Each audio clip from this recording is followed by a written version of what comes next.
auseinander. Was die Türken zurückgelassen haben, fällt nun den Wienern in die Hände. Doch die Euphorie über den Sieg währt nur kurz. Alle Vorstädte waren geschleift und ausgebrannt. Überall Kot und Dreck. Hunger und Not waren allgegenwärtig.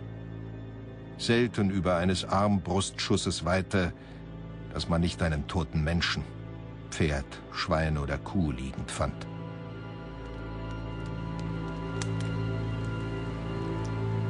Der Kampf um Wien ist gewonnen. Die Rivalität zwischen Habsburg und dem Osmanischen Reich jedoch bleibt bestehen. 150 Jahre wird die Stadt als östlicher Außenposten in ständiger Gefahr leben. Erst nach der zweiten gescheiterten Belagerung Wiens 1683 beginnt der Niedergang des Osmanischen Reiches.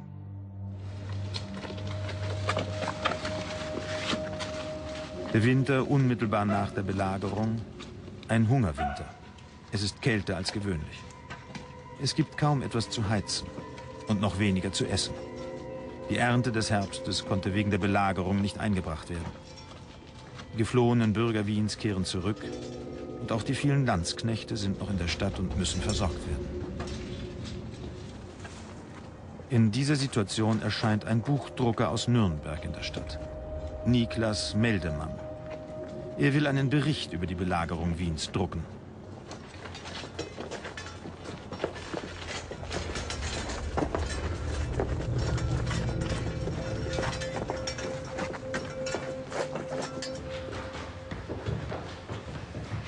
Meldemann trifft Peter Stern, den Chronisten der Belagerung.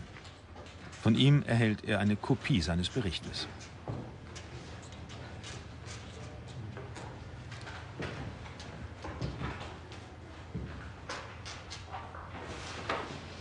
Und er erhält auch die Skizzen des unbekannten Malers vom Stephansdom, die er in seiner Nürnberger Werkstatt zu einem Panoramabild zusammenfügen wird.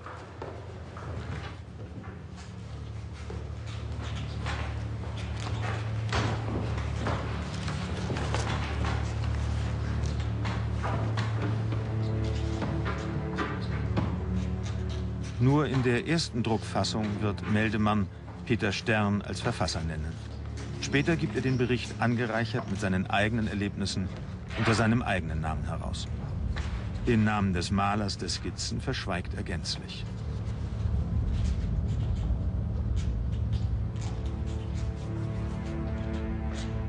Und so geraten die beiden Augenzeugen der Schlacht bald in Vergessenheit. Über ihr weiteres Schicksal ist nichts bekannt.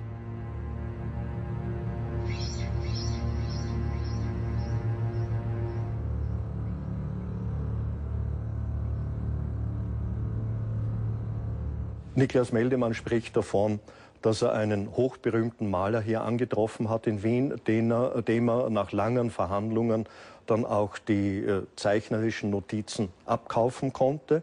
Dieser hochberühmte Maler, wie es Niklas Meldemann erzählt, hätte aus eigenem Antrieb von der Türmerstube von St. Stephan aus während der gesamten Belagerungszeit die Belagerung beobachtet und Zeichnungen verfertigt.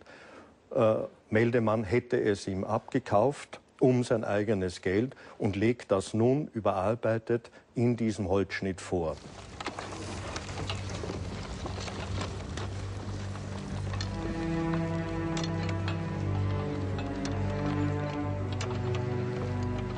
Noch im selben Winter macht sich Niklas Meldemann auf den Rückweg nach Nürnberg. Sein Bericht trägt das Bild vom Kampf der Wiener gegen die islamisch-türkische Gefahr in die Welt.